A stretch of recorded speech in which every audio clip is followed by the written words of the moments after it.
Hi అందరికీ. రామేశ్వరం అయితే వెళ్ళాము. చాలా బావుంది టెంపుల్ అయితే. అసలు ఎట్లా కట్టారంటే విగ్రహాలు, టెంపులు నాకైతే చాలా నచ్చింది. అయితే టెంపుల్ లోపలికైతే వెళ్తున్నాము. చాలా పెద్దగా ఉంది టెంపుల్. మొత్తం పిల్లర్స్ లాగా అండ్ పైన చూస్తే పెయింటింగ్స్ చాలా బావుంది టెంపుల్ అయితే.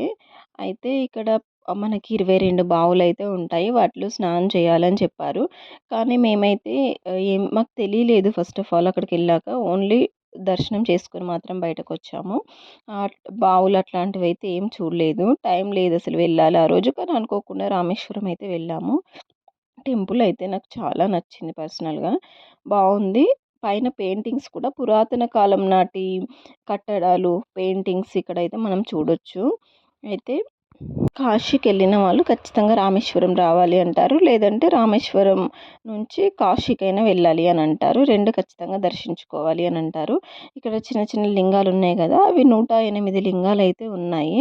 వాటిని కూడా చాలామంది దర్శించుకుంటున్నారు. మేము అవి కూడా చేయలేదు. ఓన్లీ మెయిన్‌గా దర్శనం అయితే చేసుకున్నాము. నాకు తెలియకుండానే నేను లోపలికి ఫోన్ అయితే తీసుకెళ్ళాను. ఆ విషయం నాకు తెలీదు తీసుకెళ్ళొద్దని. తీసుకెళ్ళొచ్చు బట్ వీడియోలో అయితే తీయొద్దంట. ఆ విషయం నాకైతే తెలీదు.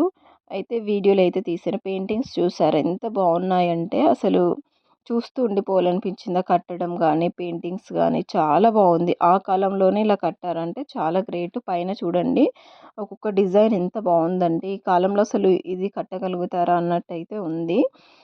దర్శనం అయిపోయిన తర్వాత కాసేపయితే కూర్చున్నాము. వెళ్ళేటప్పుడైతే ఒక పెద్ద ఏనుగైతే కనిపించింది.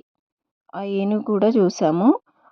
వీడియో తీయనీకైతే లేదింక. నేను ఆ ఏనుగు దగ్గరికి వీడియో తీసేటప్పుడు అతను కెమెరా ఆఫ్ చేయండి అని చెప్పేసిండు. దాంతో నేను కెమెరా అయితే కంప్లీట్‌గా ఆఫ్ చేసేసాను. పైన లోపలికైతే వెళ్ళాము. దర్శనం అయితే చాలా జరిగింది. వెళ్ళాల్సిన ప్లేస్ అయితే రామేశ్వరం ఖచ్చితంగా వెళ్ళొచ్చు. మనకి జ్యోతిర్లింగాలలో ఒక లింగం ఇక్కడైతే ఉంది. మంచి అనిపించింది రామేశ్వరం వెళ్ళినందుకు.